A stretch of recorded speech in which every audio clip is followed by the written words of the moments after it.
Hello everyone, welcome once again in my YouTube channel in AK Career academy.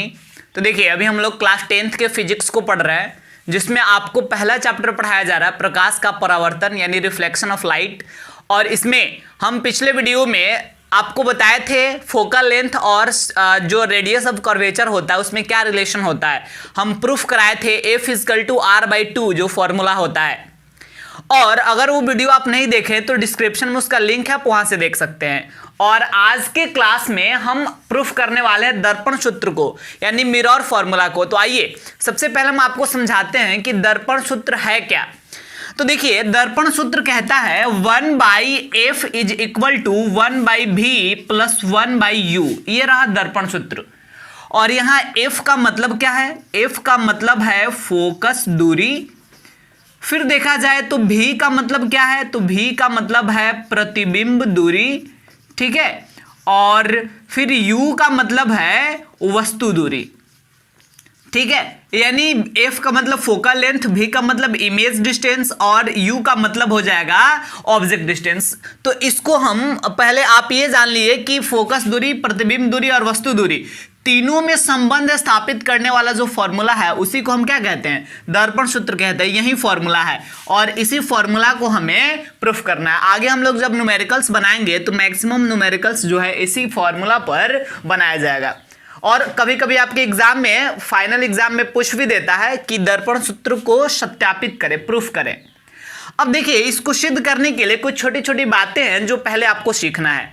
और देखिए क्या, जैसे मान लीजिए कि ये अवतल दर्पण है, तो यहां सबसे पहले आपको सीखना है कि इसमें फोकस दूरी क्या होता है, वस्तु दूरी क्या होता है और प्रतिबिंब दूरी क्या होता है। तो आप ध्यान दीजिएगा, मान लीजिए कि ये हो गया P यानी ध्रुव, और यहां हो गया फोकस, यहां हो गया वक्रता केंद्र।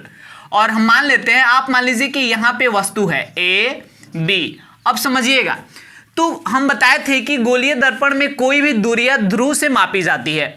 तो यहां ध्रुव से लेकर और इस वस्तु तक आएंगे, यानी P से लेकर B तक अगर हम बढ़ेंगे तब ये क्या हो जाएगा? P से लेकर B तक जब हम जाएंगे ना, बिकॉज यही है वस्तु, तो ध्रुव से इस वस्तु तक जब जाएंगे तो इसको कहेंगे वस्तु दूरी, यानी PB क्या हो गया? वस्तु दूरी हो गया, ठीक है। फिर इसके बाद अब देखिए, यहां P से लेकर F तक क्या हो गया? प्रतिबिंब दूरी, यानी PF = प्रतिबिंब दूरी। सॉरी, गलती हो रहा है, यहां पे P से लेकर F तक आप बढ़िए, तो P से लेकर F तक ये फोकस है ना, तो ये क्या हो जाएगा? फोकस दूरी, यानी PF बराबर हो गया फोकस दूरी। अब देखिए, मान लीजिए कि मुख्य अक्ष के समांतर आपतित करते हैं तो ये क्या होता है? फोकस से होकर परावर्तित हो जाता है। और जब वक्रता केंद्र के दिशा में आपतित करते हैं तब ये जिस तरह से जाता है रिफ्लेक्ट होके उसी पथ पे लौट जाता है। तो यहाँ पे मिला ना, यहाँ पे A' और इसको ऊपर बढ़ा के B'। तो देखिए, ये हो गया आपका प्रतिबिंब। तो ध्रुव से प्रतिबिंब के बीच की दूरी यानी P से B' तक, तो PB' जो है ये क्या हो गया? ये हो गया आपका प्रतिबिंब दूरी। आगे समझ में? तो देखिए, इस प्रकार ये फॉर्मूला इस प्रकार जो है ये सारे चीजों को यहां सीखना है पहले। अब इसके बाद हम आपको सिमिलैरिटी के बारे में बताते हैं। ट्रायंगल में सिमिलैरिटी जो है ये भी आपको अगर समझ में आता है तो इस फॉर्मूला को प्रूफ करने में आसानी होगा। देखिएगा, जैसे ये दो ट्रायंगल हम बना देते हैं, एक ट्रायंगल है ABC और एक ट्रायंगल मान लीजिए यहां पे लिख दिए PQR। और अगर इसको सिमिलर करना है, इसको समरूप करना है, तो इसके लिए क्या करना पड़ेगा? इसके लिए कंडीशंस क्या है? इसके लिए कंडीशन है कि आप इसके और इसके मतलब जो संगत कोण है, कॉरस्पॉन्डिंग एंगल, उसको आप बराबर कर लें। यानी अगर एंगल A एंगल P के बराबर हो गया, एंगल B एंगल Q के बराबर हो गया और एंगल C अगर एंगल R के बराबर हो गया, तब जो है ये दोनों त्रिभुज जो है सिमिलर हो जाएगा, यानी दोनों त्रिभुज समरूप हो जाएगा। आपको एक और चीज बता दें, अगर केवल दो ही एंगल, मान लीजिए कि यहां हम केवल दो ही एंगल बराबर कर पा रहे हैं, मतलब ये वाला एंगल इसके बराबर, ये वाला एंगल इसके बराबर, तो ये थर्ड एंगल जो है ये अपने आप बराबर हो जाएगा। ये दो भी एंगल बराबर हो गया ना, तो तीसरा तो अपने आप बराबर हो जाएगा। क्योंकि मान लीजिए कि ये 60 डिग्री है और ये भी 60 डिग्री है, ये 50 डिग्री है और ये भी 50 डिग्री है, तो आपको दिख रहा है कि ये दोनों एंगल्स बराबर है, तो ये तीसरा भी अपने आप बराबर होगा। देखिए कैसे, बिकॉज 60 और 50 110 और तीनों का योगफल होता है 180, तो 110 यही हो गया, तो 70 दीजिएगा तभी तो 180 होगा, तो यहां भी 70 देना पड़ेगा तभी तो 180 होगा। तो दो गो एंगल अगर बराबर क्वेश्चन में दिया हो तो तीसरा तो अपने आप बराबर हो जाएगा। यानी कंडीशन ये है कि अगर आप दो गो एंगल भी बराबर कर लेते हैं, एंगल दो गो एंगल भी बराबर कर लेते हैं तो ट्रायंगल जो है सिमिलर हो जाएगा, त्रिभुज समरूप हो जाएगा। और जब त्रिभुज समरूप हो जाता है तो उसका कॉरस्पॉन्डिंग साइड का जो रेशियो होता है वो इक्वल होने लगता है, यानी संगत भुजाओं का अनुपात जो है बराबर होने लगता है। तो देखिए यहां ट्रायंगल का क्या नाम है, ABC, और इस ट्रायंगल का क्या नाम है, PQR। तो इसका कॉरस्पॉन्डिंग साइड भी इक्वल होगा। देखिए कॉरस्पॉन्डिंग साइड का मतलब क्या, इसका फर्स्ट दुगो AB और इसका फर्स्ट दुगो क्या है, PQ, इसका लास्ट दुगो BC और इसका लास्ट दुगो क्या है, QR। तो ये भी दोनों क्या होगा, आपस में बराबर होगा। और फर्स्ट और लास्ट इसका क्या है, AC, और इसका फर्स्ट और लास्ट क्या है, PR। यानी जब दो त्रिभुज सिमिलर हो गया तो फिर उसका संगत भुजा भी ऐसे समानुपाती होगा। तो अगर आप ये छोटी छोटी चीजें समझ लिए तो फिर आपको ये प्रमेय सिद्ध, ये फॉर्मूला प्रूफ करने में परेशानी नहीं होगी। तो आइए अब इस फॉर्मूला को सिद्ध करने की ओर बढ़ते हैं। तो चलिए देखिए, फॉर्मूला प्रूफ करने के लिए सबसे पहले हम ये किरण आरेख खींचे। कैसे खींचे हैं, एक अवतल दर्पण बनाए MN और इसमें वस्तु को यहां रखा गया है जो AB है और यहां से पहले मुख्य अक्ष के समांतर आपतित किए हैं तो फोकस होकर लौट गया है। आप कॉमन सेंस लगाइए, जब मुख्य अक्ष के समांतर आपतित किए हैं तो फोकस होकर लौटा है, और जब यहां से फोकस होकर आपतित करेंगे तो ये मुख्य अक्ष के समांतर लौटेगा। तो ये दो कंडीशन यहां पे बताया गया और फिर ये दोनों परावर्तित किरणें यहां पे आके मिली है तो इसी को ऊपर बढ़ा के A' B' हम इसको प्रतिबिंब यहां पे बना लिए हैं। तो ये हो गया A' B' हमारा प्रतिबिंब। अब देखिए यहां से क्या निष्कर्ष निकल रहा, हम यहां लिखें कि माना कि MN कोई अवतल दर्पण है। MN क्या है, कोई अवतल दर्पण है जिसमें फोकस दूरी का मतलब क्या है, P से लेकर F तक, यानी PF, फोकस दूरी बराबर PF, जिसको हम F से सूचित करेंगे। वस्तु दूरी मतलब P से लेकर, और वस्तु यहां है तो P से लेकर B तक, यानी वस्तु दूरी बराबर PB, इसको U से सूचित करेंगे। और प्रतिबिंब दूरी मतलब P से लेकर प्रतिबिंब यहां है PB डैश, P से PB डैश तक, तो ये हो गया प्रतिबिंब दूरी जिसको V से सूचित करते हैं। और हमें सिद्ध करना है कि 1/F = 1/U + 1/V + 1/U। अब देखिए चूंकि यह बिंदु जो है बिंदु P के बिल्कुल नजदीक है, इसलिए आप इमेजिन करेंगे कि यह बिंदु P ही है, ठीक है। और फिर यहां से भी परपेंडिकुलर खींचिए, बिंदु E जो है यहां से भी आप परपेंडिकुलर खींचिए और ये भी इसी बिंदु पे पड़ेगा, तो हम क्या कहेंगे कि इसको भी हम बिंदु P ही मान लेंगे। अब चलिए हम बनाना स्टार्ट करते हैं। इससे पहले हम करेंगे क्या कि यहाँ पे दो त्रिभुज को समरूप करेंगे। दो त्रिभुज को देखिए, यहाँ पे 4 ट्रायंगल हम आपको दिखा रहे हैं, एक ये त्रिभुज है, एक ये त्रिभुज है, एक ये वाला ट्रायंगल है, एक ये वाला ट्रायंगल है। तो पहले आप ये दोनों त्रिभुज समरूप करेंगे, फिर ये दोनों त्रिभुज समरूप करेंगे और तब जाकर हम क्वेश्चंस को सॉल्व हो जाएगा हमारा। तो देखिए ये दोनों त्रिभुज को लेकर चलिए आप पहले, तो इसका क्या नाम है, इस त्रिभुज का नाम है A' B' F। लीजिए लिख दिए त्रिभुज A' B' F, और उधर वाले त्रिभुज का क्या नाम है, DPF। तो लिख दिए DPF में। इस दोनों त्रिभुज में अगर देखा जाए तो ये वाला यहाँ पे ये वाला एंगल जो है 90 डिग्री का है, ये वाला एंगल यानी एंगल B 90 डिग्री का है, और इसमें का ये वाला एंगल जो है ये 90 डिग्री का है, एंगल P। तो ये दोनों बराबर हो जाएगा।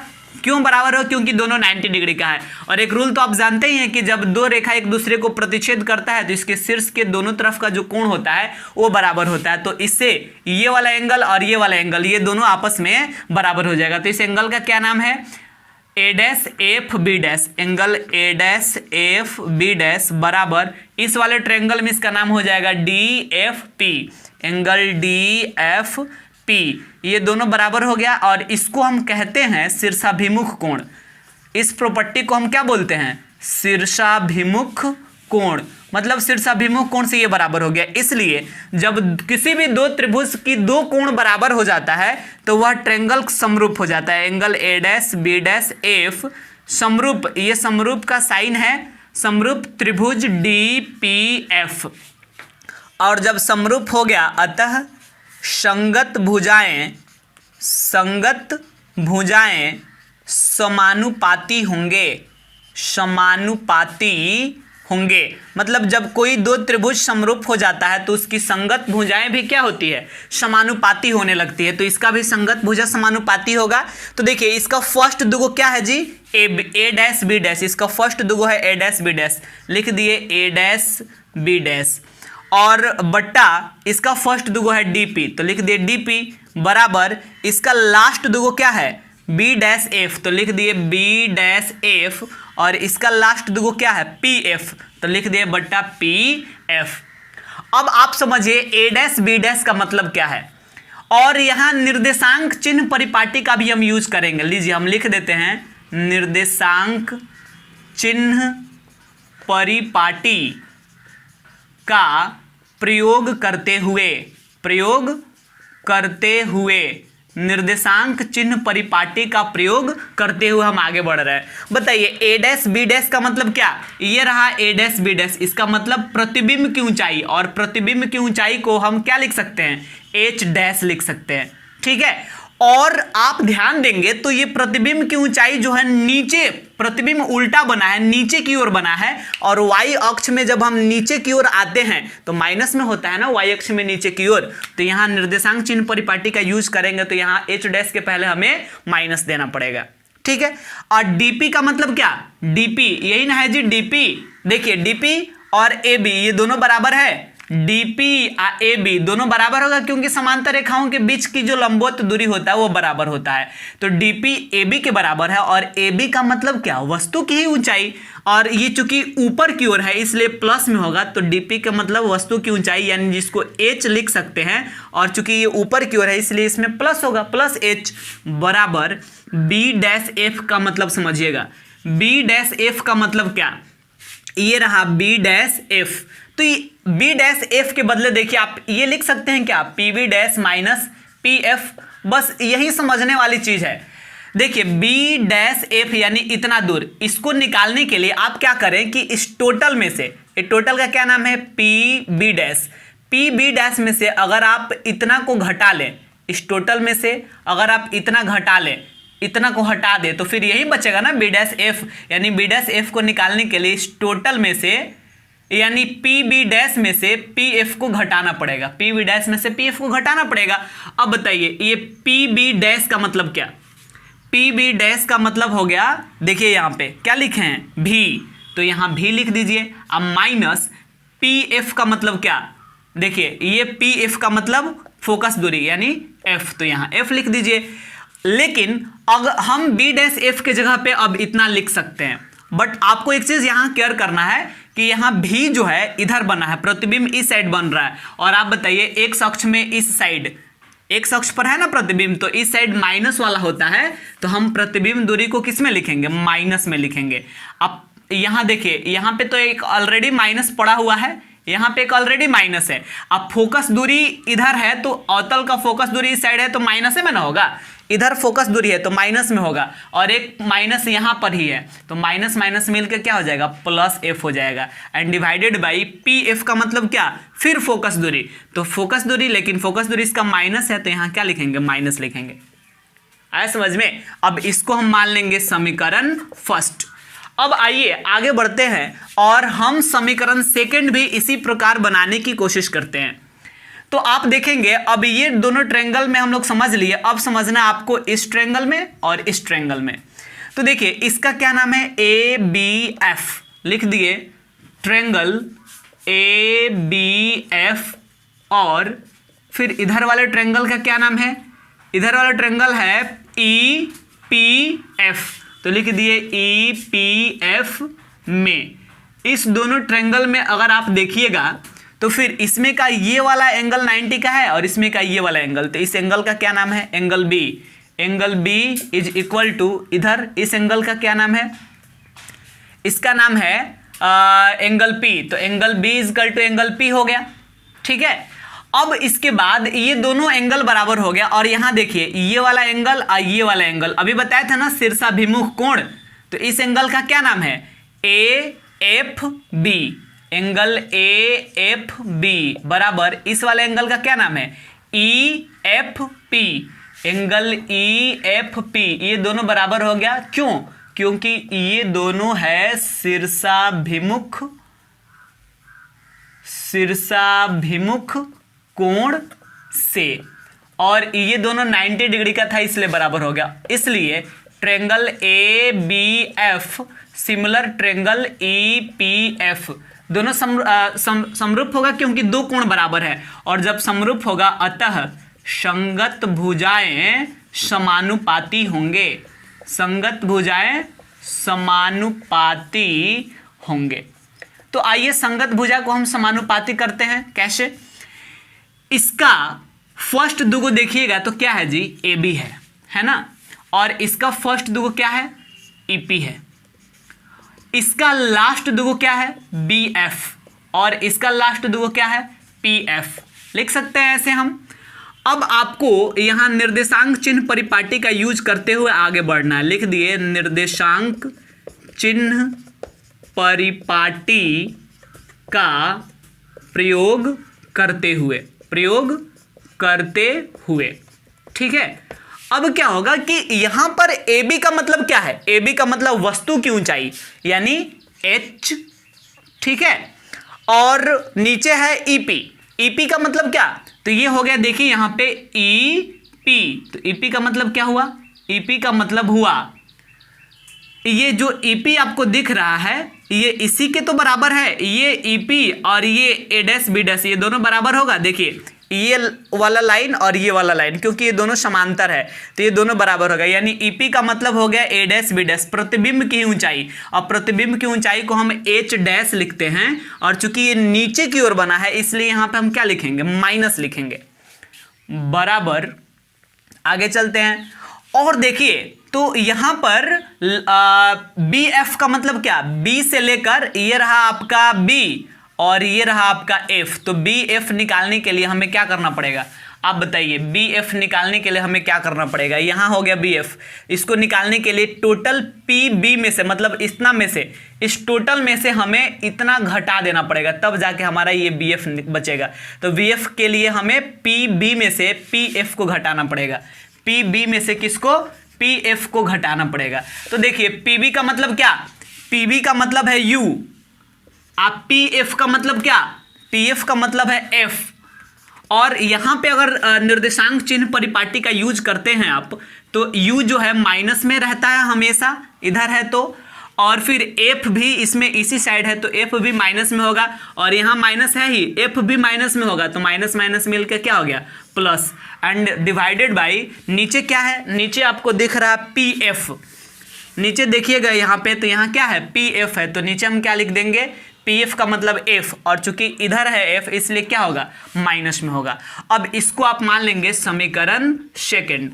अब सॉरी रुक जाइए, यहाँ पे आप देखिए समीकरण फर्स्ट में तो H' ऊपर है लेकिन यहाँ H' नीचे है, तो चलिए इसको पलट देते हैं। पलटेंगे कैसे, H माइनस H' बट्टा H बराबर, इसको भी पलटना पड़ेगा, यानी माइनस F को ऊपर भेजना पड़ेगा, माइनस U प्लस F को, मतलब अगर आप इस साइड वाले को अपोजिट करें तो इधर वाले को भी अपोजिट करना पड़ेगा, तब जाके बात बराबर होगा, और इसको मान लेंगे समीकरण सेकेंड। अब आप समीकरण फर्स्ट और समीकरण सेकेंड दोनों को यहां से हम इरेज कर रहे हैं, इधर वाले को भी आपको उतारना है तो आप उतार लीजिएगा। तो देखिए यहां समीकरण फर्स्ट और समीकरण सेकेंड दोनों को देखने पे हमें क्या मालूम चल रहा है, समीकरण फर्स्ट तथा सेकेंड से ये पता चल रहा है कि इसका जो LHS है मतलब लेफ्ट हैंड साइड वाला और इसका LHS दोनों बराबर है, तो जब LHS बराबर है तो RHS और RHS भी बराबर होगा, तो इसका RHS क्या है, माइनस V प्लस F बट्टा F माइनस F, और इसका RHS क्या है, माइनस F बट्टा माइनस U प्लस F। अब यहाँ पे आप क्रॉस इंटू कर लीजिए, तिरछा तिरछी गुना कर लीजिए। चलिए इसको हम मिटा देते हैं और इसको अब मजे में हम लोग बनाएंगे। अब यहाँ क्रॉस इंटू करेंगे तो देखिए क्या होगा, इसमें और इससे गुना करना पड़ेगा और इससे गुना करना पड़ेगा, तो माइनस F में माइनस F से गुना कीजिएगा तो प्लस F स्क्वायर हो जाएगा। अब बराबर इससे इसमें कीजिए, पहले माइनस V से ये दोनों में और फिर F से ये दोनों में, माइनस V से दोनों में कीजिएगा तो माइनस माइनस प्लस, अब V से U में कीजिएगा तो UV, ठीक है, और फिर माइनस V से इसमें भी करना है तो माइनस अब प्लस माइनस, आप भी से एफ में कीजिएगा तो भी एफ। अब आइए एफ से दोनों में कीजिए तो प्लस एफ और माइनस यू तो माइनस यू एफ, ठीक है। अब प्लस एफ तो प्लस एफ स्क्वायर, ठीक है। अब हम क्या करते हैं कि इसको हम ये दोनों जो दिख रहा है आपको, ये तीनों को इधर लाइए, F square minus B F इधर आएगा तो प्लस बी एफ हो जाएगा। इस तीनों को लाना है, माइनस यू एफ है इधर आएगा प्लस यू एफ हो जाएगा, प्लस एफ स्क्वायर इधर आएगा तो माइनस एफ स्क्वायर हो जाएगा, और इस साइड क्या बचा, केवल यू भी बचा, ठीक है। तो देखिए minus F square plus F square cut जाएगा। अब ये जो आपको टर्म दिख रहा है बचा भी एफ प्लस यू एफ बराबर यू भी, यही ना बचा जी। अब देखिए यहाँ एक छोटा सा काम करना है, क्या करना है, दोनों तरफ हम कुछ भी जोड़ सकते हैं, कुछ भी घटा सकते हैं, किसी चीज से गुणा या भाग भी कर सकते हैं। हम करेंगे क्या, दोनों तरफ यू भी एफ से भाग देने पर, समझ में आ जाएगा तुरंत कि ऐसा क्यों कर रहे हैं, भाग देने पर। लीजिए भी एफ इसमें भी भाग देना है यू भी एफ से, यू एफ इसमें भी भाग देना है यू भी एफ से, यू भी इसमें भी भाग देना है यू भी एफ से। बोलिए भी एफ से भी एफ कट जाएगा, यू एफ से यू एफ कट जाएगा, यू भी से यू भी कट जाएगा। तो यहाँ पे ऊपर कुछ नहीं बच रहा है तो एक लिखेंगे। तो यहाँ क्या बचा, one by U plus one by V is equal to one by F बचा ना। इसका मतलब ये हो गया कि one by F is equal to क्या आ गया, वन बाई भी या प्लस वन बाई यू। तो यही जो है हमारा दर्पण सूत्र है, और इसी फॉर्मूला को हमें क्या करना था, प्रूफ करना था, ठीक है। तो इस प्रकार मिरर्स फॉर्मूला यानी दर्पण सूत्र को भी हम लोग सत्यापित कर लिए, यानी फॉर्मूला कहाँ से क्रिएट हो रहा है इसको डिराइव करके देख लिए, और उम्मीद करते हैं कि आपको ये वीडियो समझ में आया होगा। अगर कहीं भी थोड़ा सा प्रॉब्लम हो रहा है आपको लिखने में बनाने में, तो आप वीडियो को एक बार फिर से देखिए और उसके बाद जो है ट्राई कीजिए इसको समझने का, और फिर मिलते हैं अगले वीडियो में। और वहां आपको हम आवर्धन का जो फॉर्मूला है यानी m equal to h dash बटा h और माइनस भी बाई यू, इसको हम बराबर करके दिखाने वाले, यानी अगले वीडियो में हम इस फॉर्मूला को प्रूफ करेंगे।